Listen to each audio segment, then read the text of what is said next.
So, an A sound, a K sound, maybe a mix of the two? What Zildjian Hi-Hat sound is the right one for you? That's what we're going to try to dig into a little bit today. We're going to look at two pairs of hi-hats from Zildjian, the A Zildjian New Beat and the K Custom Dark. But we're going to actually try to make things a little interesting. Not only are we going to discuss some of the specs on these cymbals and of course go through a ton of sound samples, but we're actually going to mix and match the hi-hats from these two different pairs.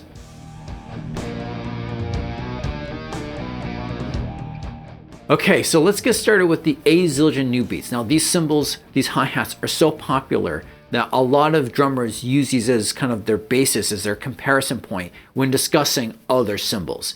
I've been using A Zildjian New Beats myself so long, I'm actually on my second pair. My first pair I got when I was a kid, and I actually got it signed by Armin Zildjian himself. Now, of course, since these are part of the A family, they're going to be really bright. They're going to have really good stick definition, right? So if you're hitting the top of the hat with the tip of your stick, it's going to be very pronounced. It's going to have a good amount of sustain, and they will not be dry. Now, the K Custom Darks are, well, darker than the New Beats. They're going to be lower in pitch. They're going to have less overtones, drier, and the overtones are going to be lower in pitch as well. As opposed to the New Beats, which had uniform hammering, the K Custom Darks have random hammering. That's similar to everything in the K family. These, since they are K Custom, they're actually, the indentation's a little bit harder than your normal Ks. But in addition to that hammering, they also have a second layer of hammering going on, what Zildjian would refer to as overhammering. Now, these differences in hammering is going to make the cymbal darker, as mentioned before, but it'll also affect the stick definition. So the stick hit when you're hitting on top will be softer. I don't mean quieter, I mean less pronounced. Now, since we are mixing and matching these, just keep a couple things in mind when you're listening to the different samples. All right, think about what is making the noise during the different types of samples. If I'm playing directly on the top hat, you're going to be getting a lot of sound from just the top hat, right?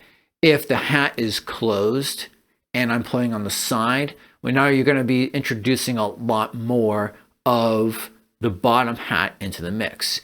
If the hats are opened and I'm primarily playing on the top, now we're really getting even less of the bottom hat. But if I'm playing hard on the side, now the bottom hat is starting to come into the mix again. Now, how the sound samples are going to be structured is, instead of me having played on just the A's for like 2 minutes and then just the darks for 2 minutes, I've actually done all the recording up front for the different combinations I want and then spliced everything together, which should make everything a little bit easier for you to hear on the comparison. So you'll hear one single sample as the New Beats, and then the darks, and then a New Beat top with a dark bottom, and then a dark top with a New Beat bottom. And then after that, we move on to the second sample and the third sample, and we'll go on from there.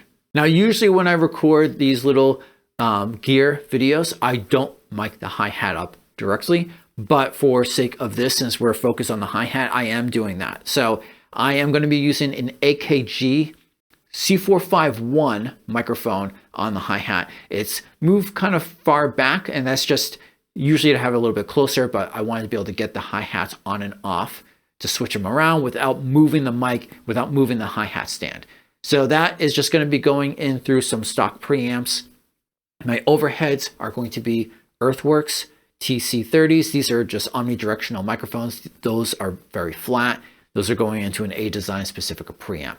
Now, these 3 channels, once they're in the computer, no EQ, no compression, just some phase correction stuff.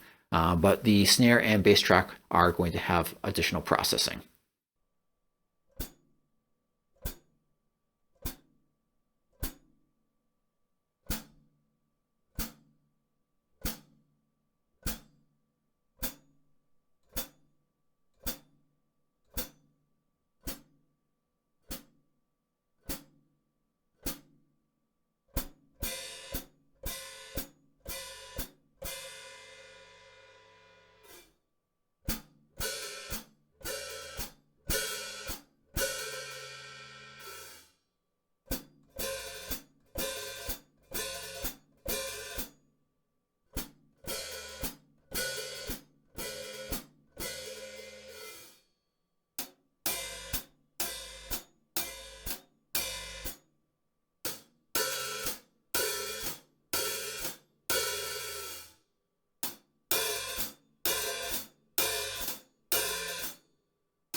So did you guys have a favorite of those 4 combinations of hi-hats? And do you have a better understanding as far as where the sound is coming from between the top and bottom hat?